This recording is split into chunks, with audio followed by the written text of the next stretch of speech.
So when Jesus is saying, pick up your cross, he's saying, I'm the authority. I am king. Because the only way someone would die by crucifixion in Roman days, again, is if they threaten the king, if they threaten the government, which means, hey, Jesus is the authority. Take up my cross. Take up my cross. Follow me. And that also might mean by taking up the cross, might mean that life for you may not go so perfect, just like it did for Jesus. Jesus was the most perfect human who's ever lived, and his life was complicated. His life was rough. His life had ups and downs, especially his own death by crucifixion.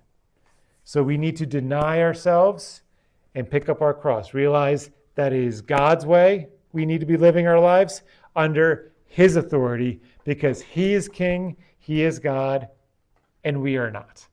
And we are not. And what does that look like? Like an everyday practice. Jesus talks about that in the next verse.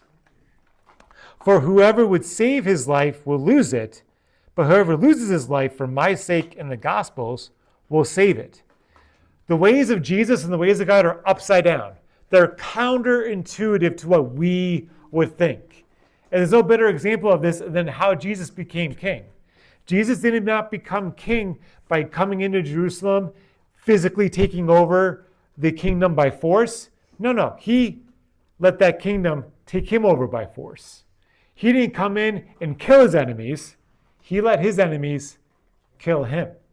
He didn't abuse his authority like a regular human king would. He humbled himself and was humble with his authority.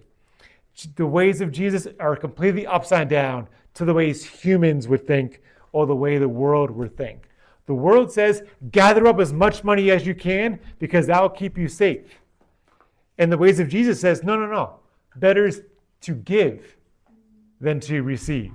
You have 2 jackets, give one to a neighbor if they need it. The ways of God are completely backwards. So if you were to save your life, you actually need to lose it.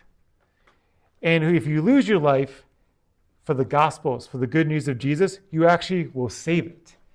Whatever you think is right probably isn't right. You need to deny yourself. Whatever you think should be up here, flip it to what God says. It's an upside down way of living. So it's not just losing your life, but losing your life for Jesus. It's not just denying yourself, because you could deny yourself and still not live for Jesus. I'll say that again. You could deny yourself and still not live for Jesus. You can probably recognize, hey, you know what? I'm not the most important being in the universe. What I need to do is put others first and do a bunch of good humanitarian needs and serve people. And yes, God does tell us to do that, but if you put that in the place of God, the ultimate purpose of life is to love God and to glorify God. And if you don't do those good things in worship of God, in glory of God, those good things become idols. Those good things become God. An example of this, most people know Habitat for Humanity.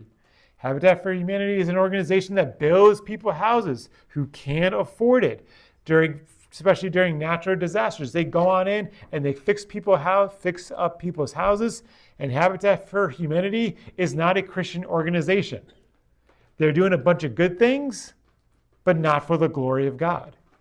That's not denying yourself and losing yourself for Jesus. That's just denying yourself and doing a bunch of good things with actually no foundation at all. You could deny that you are not the boss, but unless you're denying yourself and living for Jesus, it doesn't count. You can lose your life, sacrifice your life for the good of your family, for the good of others, but if you're not losing it for Jesus as your ultimate foundation, it doesn't count. It doesn't work that way. And even people in my situations, I need to deny myself and put Jesus first, not this church. There's a difference for people in leadership like me to deny myself and put Jesus first, because it's so easy to equivocate Jesus and the church. Me serving the church is not necessarily serving Jesus. Those things could get muddied. And all of a sudden, trying to grow a giant nonprofit could be my purpose in life.